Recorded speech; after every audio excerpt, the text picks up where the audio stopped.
right. Again, nothing really changes in terms of my worldview. Oh, apart from I think I'm now going to be a supporter of the Labor Party. I think we decided, no, kidding, relax.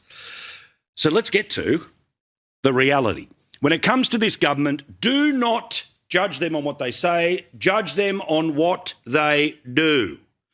Now, the Labor Party conference came and went over the weekend. I don't care either. But one thing, was a message they were trying to hammer away at us all weekend long. Cost of living. Cost of living. Cost of living. Cost of living. Cost of living. Oh, and the Prime Minister, front and centre, before he pats Toto in the morning, what's he thinking about?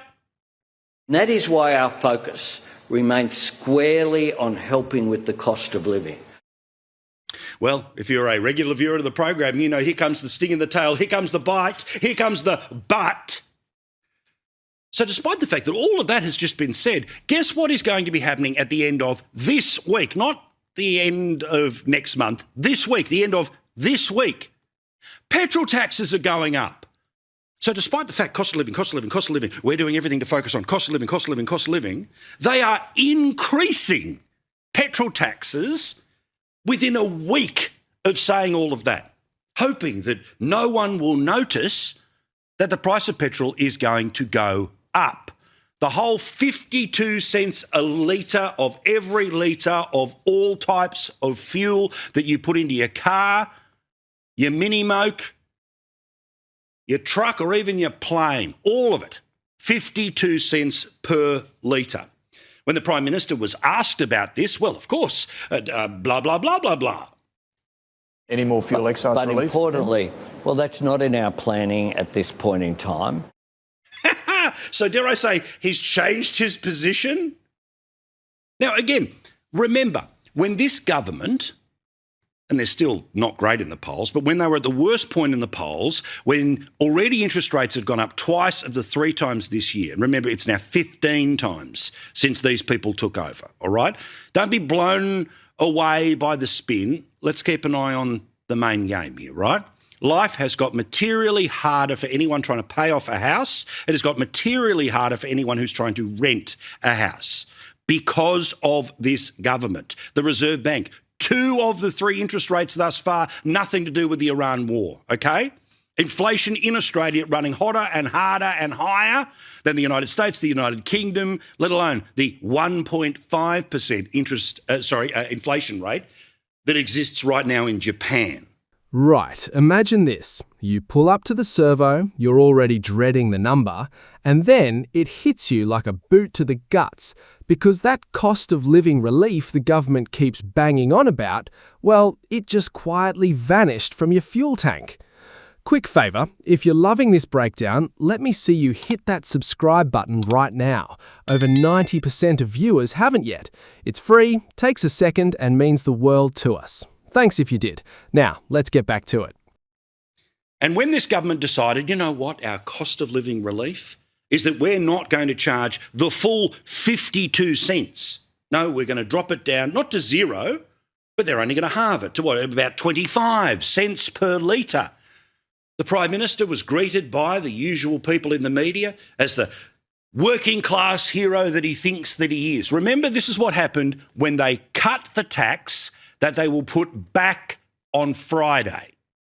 Relief at last for drivers as petrol prices soar, with the government to halve the fuel excise for 3 months. Cutting the tax on fuel is now part of a multi-billion-dollar plan to help ease the crisis. The fuel excise will be slashed for 3 months in half. Slashed savings, relief! Well, the slash has now been stitched up, the relief has completely disappeared, and of course no one's going to hold him to account. Because, we move on to something else. One nation, terrible. Seriously? Well done, Prime Minister. No matter how many times we lose, you keep on winning. And he was talking about, everyone gets a tax cut. That was $5. $5 a week. The increase in petrol tax that's happening this week will be about an extra $8 every time you fill up. So it just disappeared like that. See, what this government has done is essentially they have somewhere between, let's say, $2 and $3 billion. And this is the same $2 and $3 billion that they had at the start of their government. That was the $1,500 guaranteed cost of living for all workers. Well, they got rid of that. And they've slowly but surely, 250 here, but then they take it away. And then they give you 230 here, and then they take it away. And then they give you 110 here, and then they take it away, and then they give you 50 here. Slowly sort of weaning you off the drug, while they still claim full credit as if they are there holding your hand every time somebody asks for money. Do not judge them on what they say, on what the media puffs up on their behalf. Judge them on what they do.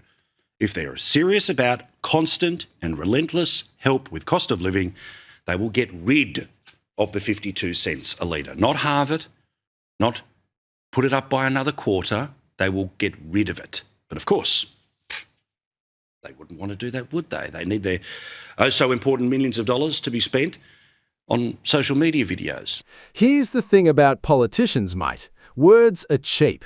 Actions cost you at the pump. And right now, the gap between what Canberra says and what Canberra does is wider than the Nullarbor. Let's rewind. Cost of living gets mentioned at every press conference like it's the government's favourite catchphrase, repeated so often you'd think they were being paid per syllable. But strip away the sound bites and look at the receipts, because receipts do not lie. Now here's where it gets spicy. The fuel excise, that sneaky little tax tacked onto every litre you pump, was temporarily halved as relief. Sounds generous, doesn't it? Except that relief always had an expiry date, like milk left in a hot car, and when it snapped back to full price, households felt it instantly. We are talking real jumps at the Bowser, hitting family budgets that were already stretched thinner than a Vegemite scrape on white bread.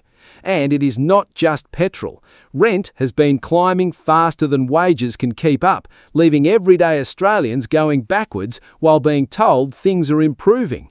That is not a conspiracy theory. That is basic arithmetic, and arithmetic does not care about your talking points.